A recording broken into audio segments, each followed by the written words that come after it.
And go. Everyone then who hears these words of mine and does them will be like a wise man who built his house on the rock. And the rain fell, and the floods came, and the winds blew and beat on that house, but it did not fall because it had been founded on the rock. And everyone who hears these words of mine and does not do them will be like a foolish man who built his house on the sand. And the rain fell, and the floods came, and the winds blew and beat against that house, and it fell, and great was the fall of it. Okay. So you're saying, wow, Jim, that seems like an unusual verse to pull up in this. We talked about practice, we talked about goals, and then we talked about the wise and foolish man, rock and sand and stuff. Listen to these words. Well, this translation says, anybody who hears these words and does not do them is like a foolish man. Well, another perfectly legitimate translation of that phrase is anybody who hears these words and does not put them into practice is like a foolish man. Anyone who hears these words and does put them into practice is like a wise man. Okay? So that's another way we use the word practice. And I think it's the NIV that uses the put them into practice phraseology. Okay? Let's look at another verse. Hebrews 5:14. Somebody read that one.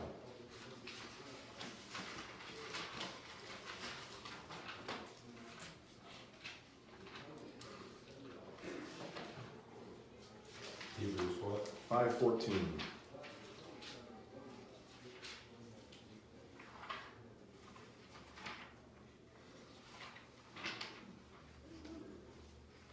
And go. Oh, no, I haven't said it yet. But solid food is for the mature, for those who have their powers of discernment trained by competent practice to distinguish good from evil. Okay, so this verse, most often when it's quoted, is to draw that distinction between milk and solid food. And we stop short of a really important part of the verse, in my opinion. What's the thing that gets you off of milk and onto solid food, according to the Hebrew writer? Practice. Okay. And what does that practice do for you? What does it say specifically? To distinguish good from evil. Yeah. Has your senses trained to distinguish good from evil? What's the Hebrew writer implying? You don't get it right off the bat. Oh, you don't get it right off the bat. We as humans are not good at knowing right from wrong until we listen to what God has to say about it and we go work on it. Okay?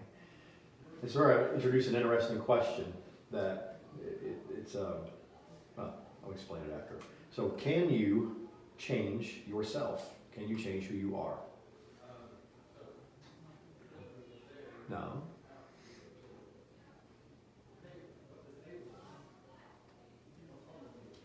All right.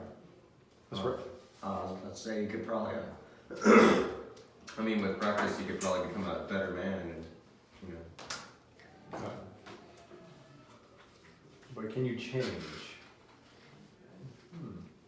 Define change. Oh, that's a good way to come at it. Let's look at Romans 12:2. Romans 12:2 says, and after you do that, we'll back up to Romans 6.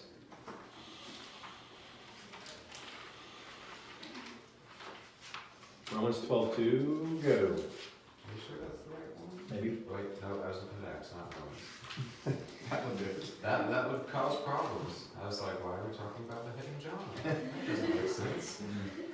Do not be conformed to this world, but be transformed by the renewal of your mind, that by testing you may discern what is the will of God, what is good and acceptable and perfect. Okay, this is one of those verses that makes people believe that Paul is the Hebrew writer, because Hebrews 5:14 and Romans 12:2 are extremely parallel ideas. You improve your powers of discernment, but there's a special word in there that Paul uses, and that's because he's been using it throughout Romans so far. It's be transformed.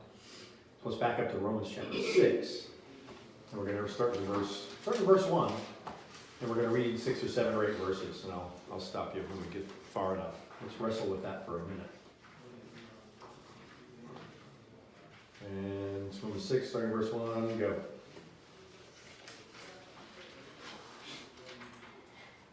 What shall we say then? Are we to continue in sin that grace may abound? By no means. How can we who died to sin still live in it? Do you not know that all of us who have been baptized into Christ Jesus were baptized into his death? We were buried therefore with him by baptism into death, in order that, just as Christ was raised from the dead by the glory of the Father, we too might walk in newness of life. All right, go on a little further. For if we've been united with him in a death like his, we shall certainly be united with him in a resurrection like his. We know that our old self was crucified with him in order that the body of sin might be brought to nothing, so that we would no longer be enslaved to sin. For one who has died has been set free from sin. Now if we have died with Christ, we believe that we will also live with him. We know that Christ, being raised from the dead, will never die again. Death no longer has dominion over him. For the death he died to sin, once for all. The life he lives to God.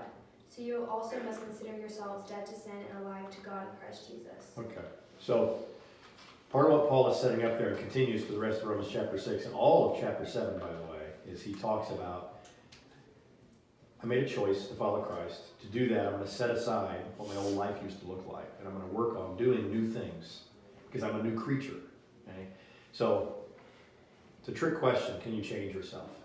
There are some core things about yourself that are unchangeable. There are things called core temperaments.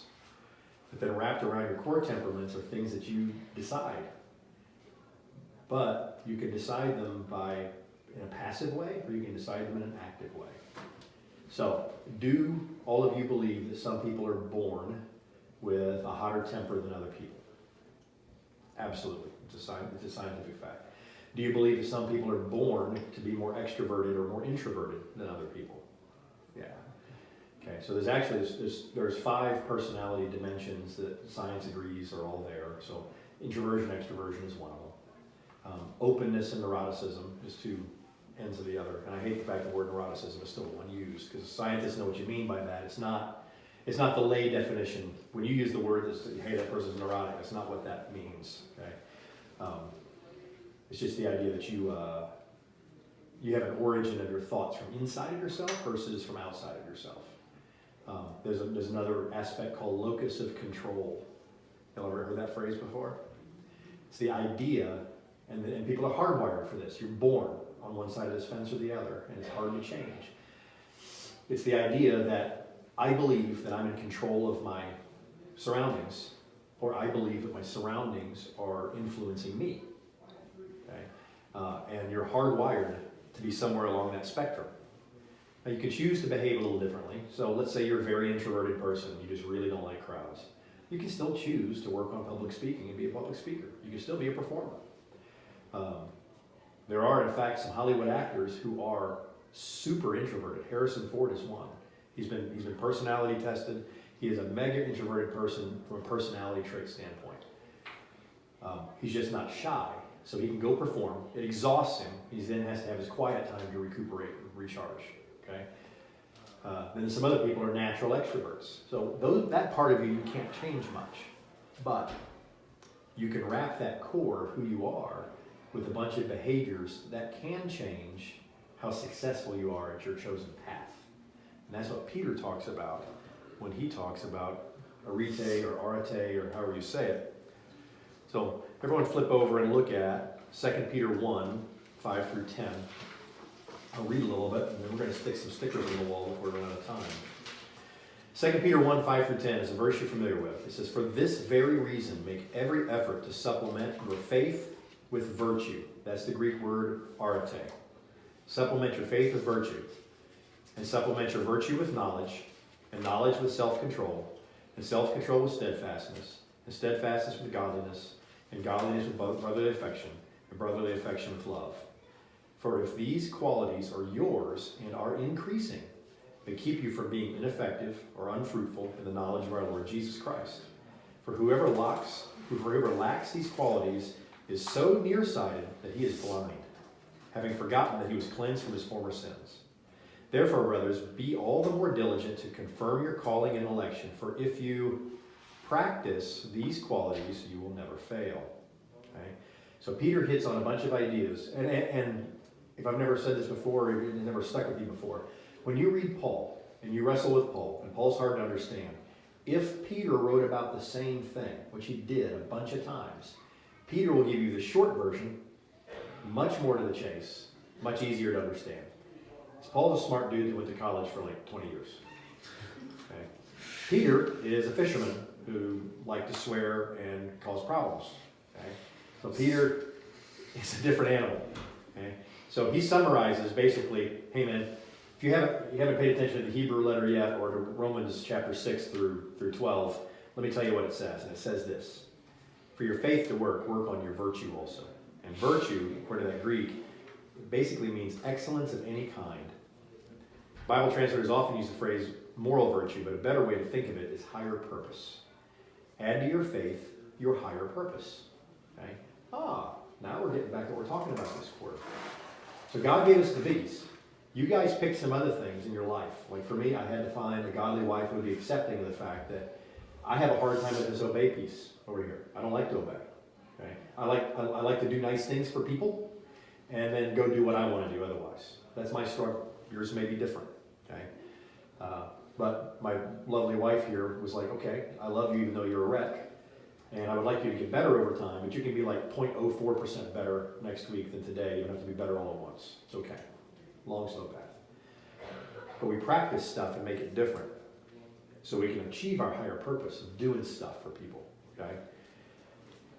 Another way to think of higher purpose is, and another way to think of putting life into practice this way is the idea that when you work on the qualities that will make you better at the thing you were meant to do. So when you made that list up there, and you all start putting stuff up there of, hey, here's the thing I feel like I was meant to do with my life. What Peter is saying is, you've got your faith in God, so you're trying the top row already. Think about those things you can add. Think about those things you can pursue excellence in that will make you more successful at your long-term big goals across there. Some of you guys, saying careers that you want to go into medicine, or you want to go a different direction, and then how you want to do your relief, how you want to do your evangelism for God. All right. So with that said, how am I doing on time? 57. All right, we got 15 minutes. This will be good. So here's what you're going to think about a little bit: virtue, and you get this handout, and there's more verses on here than we did today, so you can read it on your own. Add to your faith, add to your top row of goals that God gave, your personal purpose. Oh, there it is. And then we're going to think about practice every day. Okay. So we talked about what practice is. We talked about the fact that you can change some things on your outer layer. And here's something I'll tell you, and James talks about this at length, because the book of James, got 5 chapters. The book of James basically summarized this way. It's what the Christian, what the follower of Christ, chapter 1, what you know, chapter 2, what you do, chapter 3, what you say, chapter 4, what you feel, and chapter 5, what you give. Okay? Knows, does, says, feels, gives. It's the 5 chapters of James. Okay?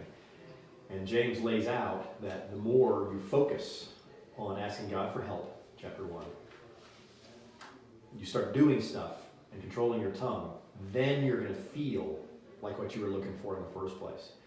You can't wait for the feeling to happen and then start doing. You start doing, and then the feeling will show up. Okay? That's how you change your outlook. You change your outlook by doing things, and it shapes you. Just like your practice shapes your performance, things you choose to do every day in your life shapes who you are over time. At least on the outer layer, it lets you be more comfortable with who you are on the inside. So, starting with your bigger sticker, ready with a marker, think about something you're going to do on purpose every day to get better at the stuff that you think is important in your long-term life. So think about what you put up there as your long-term life, whether it's your long-term career, something you really need. Some of you guys put great people up there, great things up there, listening to people, volunteering, understanding the gospel, knowing who God is and what He's done for us. Okay? Some of that kind of stuff. You guys talked about different careers that you wanted in a different week that we did this. Talk about where you want to be, doing mission trips. And then the concern that, hey, you can't do that if you don't have enough money or enough time. So think about something about yourself that you're like, hey, I wish I was better at X. Okay? And I'm going to work on it every single day. And if you don't know how yet, what is that thing? Okay? And so y'all know, when I was about, 17, I decided I wanted to get better at public speaking. I was not good at it. I was very uncomfortable with it. I was a good writer. I felt like I had the words, but I couldn't get up in front of a group and make them come out. Okay? So I spent about 10 years working on being a better public speaker, and now in most settings, I'm about the most capable public speaker available. Okay? But I chose to do that because I believed I needed it for some of the things I needed in life. Okay? So think about one of those things you're going to do on purpose to help your big, big piece. All right, Mr. Wright's got one. What are you going to work on? Just gonna put it down. All right, It's below and in between these. that'll work. Really stick it to the wall. Stop talking, start hearing. Cool. And some of these are you make a commitment. And I'll point this out. When you decide to do something every day and you mess up and there you go. And you mess up and you don't do it today, there's 6 more days this week. When you say I'm gonna work on something weekly and you don't do it this week, you miss a big cycle. But when you say every day, at the end of the day, you're gonna look back on the day. Mr. Wright's gonna say, I'm gonna look back on my day today. Did I do a good job stopping talking and really actively listening to something somebody said? Ooh, I didn't do good enough. I did this, this, and this. Tomorrow I'm gonna change it this way. Okay? It's awesome. Right? So every day, you're gonna go ahead and get a job, and every day you're gonna save up money. So one of the things I would say, in both of these, figure out how you can be specific. Okay? So a long, long time ago, my lovely wife and I, we would pick something we were trying to save money for, and we would say, well, we can't afford much, but every single day, I'm gonna put a $5 bill in this envelope and stick it in my fire safe, okay? Am I gonna miss $5 a day? No. It's just gonna vanish. But if you do it all day, every day, all year, by the end of the year, you've got close to $2,000, okay? Now, if I said I'm gonna put $2,000 in this envelope in my safe, it doesn't sound doable. But saying put $5 a day sounds doable. Okay? So try to be specific. And again, with yours, pick it. Say, hey, the second person I encounter on this certain day, I'm going to commit to asking 5 clarifying questions to what they're saying before I say anything. The only thing I'm not allowed to say is questions to keep them talking. It's an unusual habit most people don't have. All right, what'd you stick it? I put spending intentional time with God every morning. There you go. Yeah, so morning makes it more specific, and if you pick a specific time and in between specific other activities, makes it even more doable. That's a good one. There we go. So study from an interlinear Bible. So Joe wants to understand, where the words came from. Right on. You think of one you want to share, or you want to just keep contemplating? I mean, so far I'm thinking about like maybe not burning myself out, because especially recently I've been practicing percussion quite a bit, and my hands have started to hurt. Right on. I guess I'll put that down. Yep. Well, and little things. I mean, so that's a big goal. So that's another one you've got. Now on your little piece of paper, what is something that sounds like a routine, boring, daily thing that you kind of do anyway, that you can be more intentional about? Now go ahead and rip open the back. That you can be more intentional about. Yes. Find a spot that seems to make sense and just stick it up there. This is our brain exploration wall. Everyone likes a good backbeat. Wrong with it, never look at neighbor. Ooh, got a rap to something. Yeah. So think about something you already do almost every day that you can be a little more specific about that will change the rest of your day. Okay. Now, for example, I'll give a couple of them. So I went to college on a music scholarship, played the trumpet. Okay. I was neurotic, crazy about playing my trumpet. I practiced every day. Didn't have to say I'm going to practice every day. Didn't have to say I was going to practice hard every day. But I did have a habit, kind of shaping my embouchure first thing in the morning, every day. And then I said, you know what? Right after I brush my teeth, before I go do anything else, I'm going to buzz my mouthpiece for 2 minutes.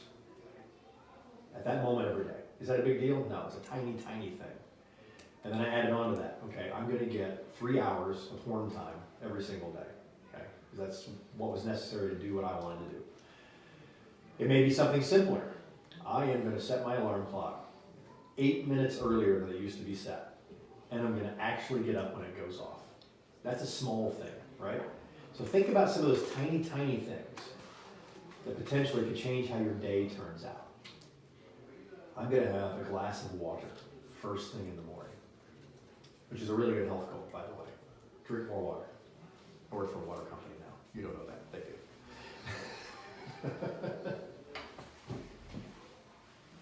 So think about a tiny thing you can do every single day that changes the rest of your day. Right? Now, and this is where you get the best quote of the day. All you hear. If the bell doesn't ring on time, just stay till it does. Yes, sir. Right on. I get y'all extra. I don't know why.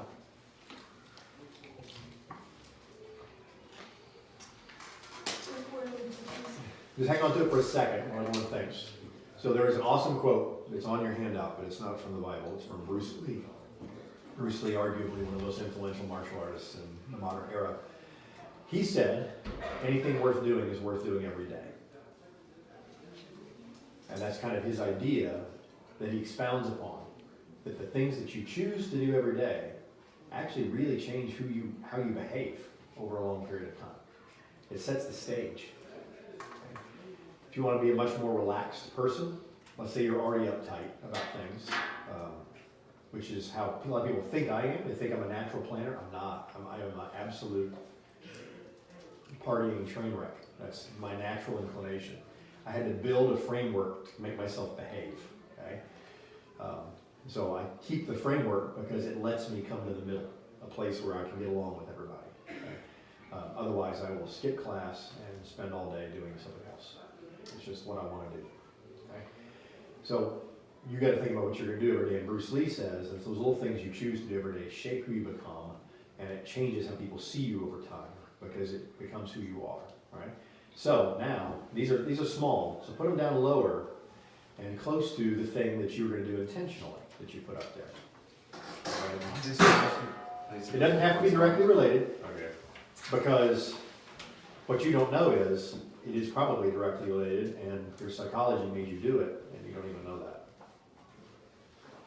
There you go.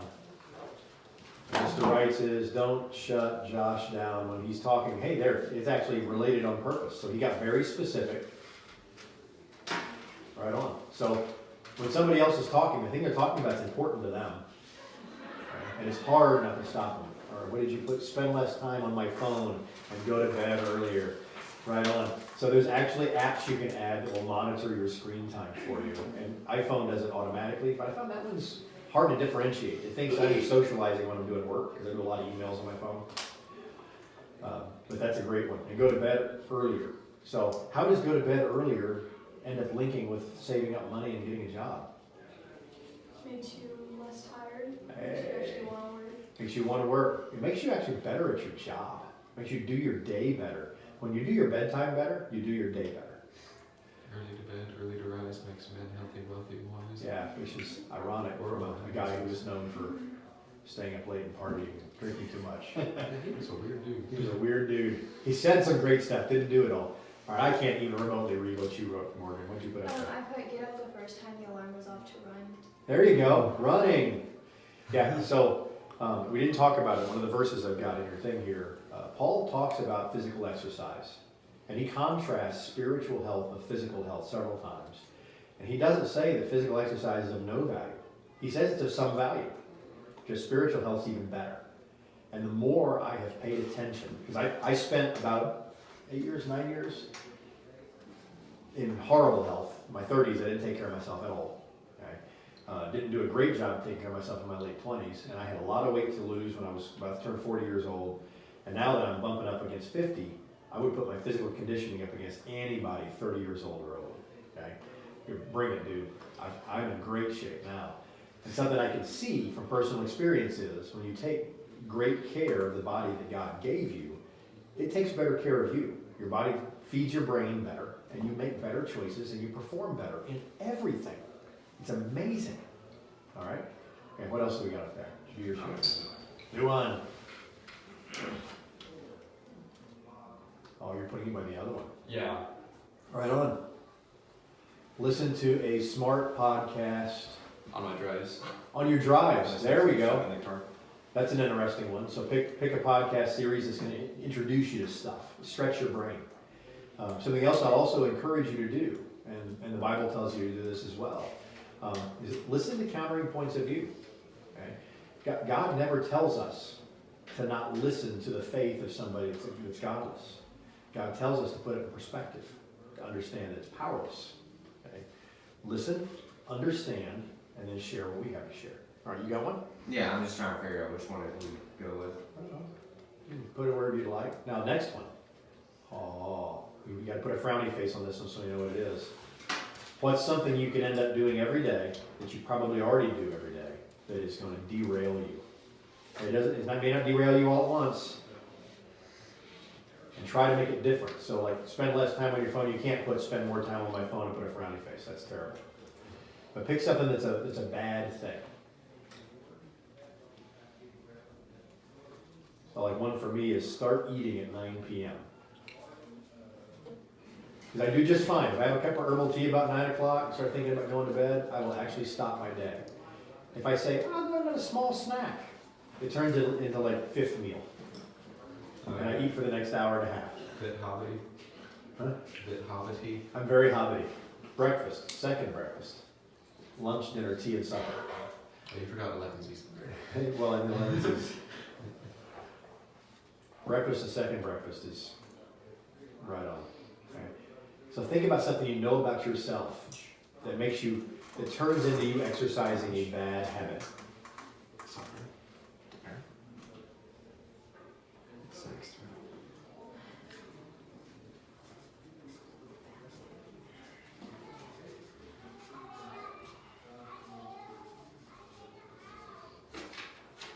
Put a frowny face on it. So we know that it's a move away from. Put your frowny face. Yeah.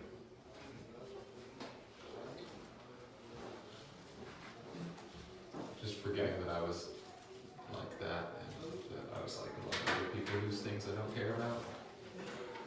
Respectively don't care about, but still don't care about a lot of times. There are things that I care about that they don't, and they still put up with me, probably. All right, what are you frowning about, Morgan? I put waste time on my phone in the evening instead of being productive. Add it on.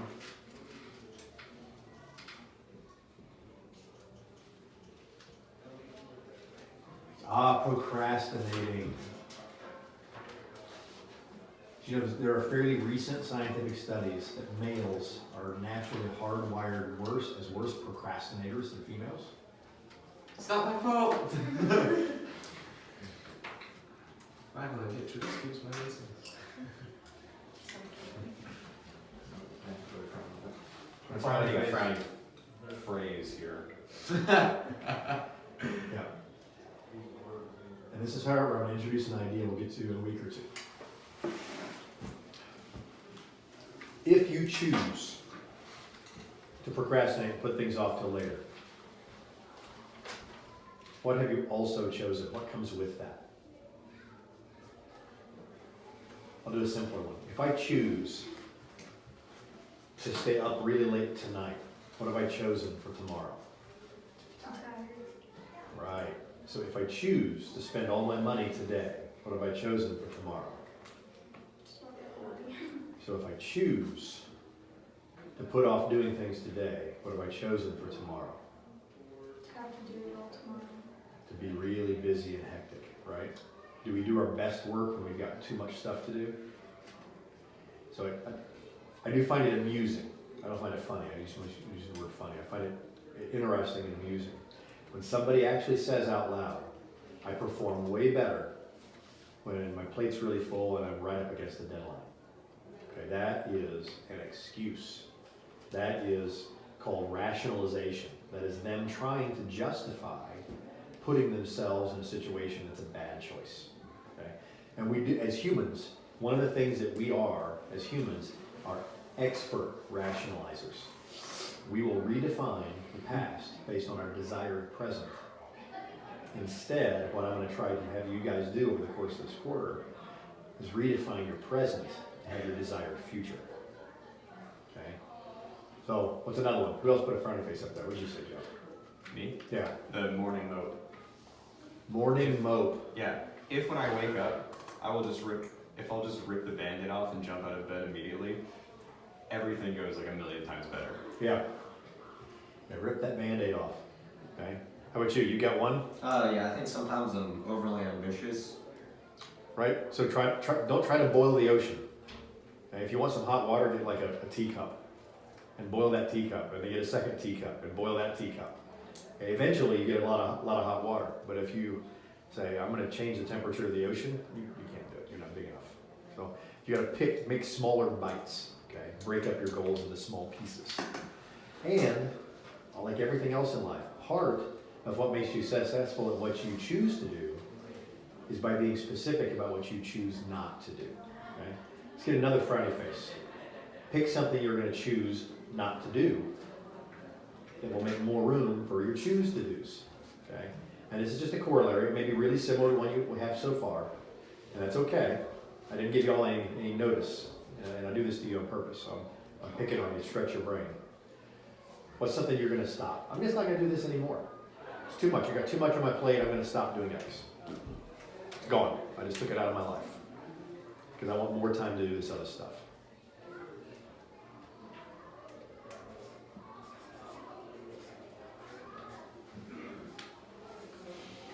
And sometimes it's things that are important to you. I'll give you an example of one of mine. I'll go back now. So I coach soccer. I coach a couple of soccer teams right now. Coach my own kids. Well, a couple of years ago, I was working on my PhD. I got to a period of time that I said, I cannot do everything that I want to do.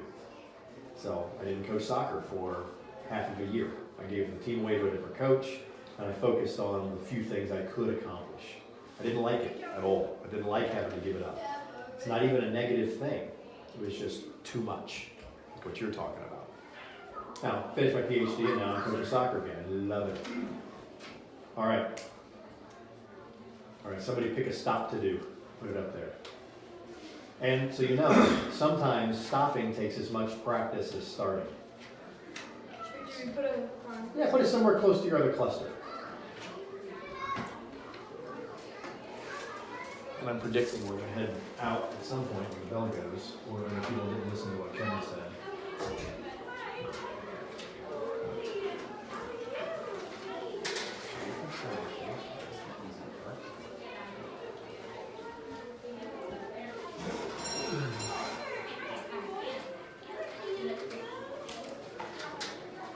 Was that a single bell or a double bell? That was a double. It was kind of a double. All right, what'd y'all put up there for stops? You take your hand up and pass it around. I put spending time on social media throughout the day. 'Cause Social media. I realized I need to like set aside a time that I can look at it in the day, so Yep. it's not just like any time I don't have anything, just look at it. Yep. So the concept of fasting is a good one. Okay, you can fast from anything, and you can choose to do daily fasting where, hey, I'm allowed to look at social media from 4:45 to 5:15. That's no limit. That's cool. Great. You can choose to do food fasting the same way. Hey, I'm only going to eat between these hours. You know, as a way to discipline myself. All right, what's your stop? Stop checking as soon as you wake up. So you guys have a different challenge than I had, and I like the technology now too. But man, I mean, your parents are my age, so they can tell you. I mean, the internet came into existence when I was like 26, 27. Okay? Now, my formative years had no internet, no computers. We didn't have anything remotely resembling a smartphone until I was 35, 37, somewhere in there. So and it was junk with so many trails, terrible. All right, what's another stop to do, and then we're gonna let you guys go. Making fun of myself and meeting it. There you go. A little humor, hiding real pain. That's a good one. So, because you slowly begin to buy your own humor as truth. Okay? Stop doing arithmetic. I don't I understand it. do not have the time in a single afternoon to solve a physics problem and then do all of the actual math. Right. I must use a calculator and plug it all in, or I will spend hours on a single problem. Yeah, trust the technology. All right, you gonna stop something else? No, I haven't thought of one yet. Right on. Okay, I think I gotta let you guys go. I enjoyed it this week. It's one of my favorite ones. Look at your handout this week and look at the concept of how virtue folds into this.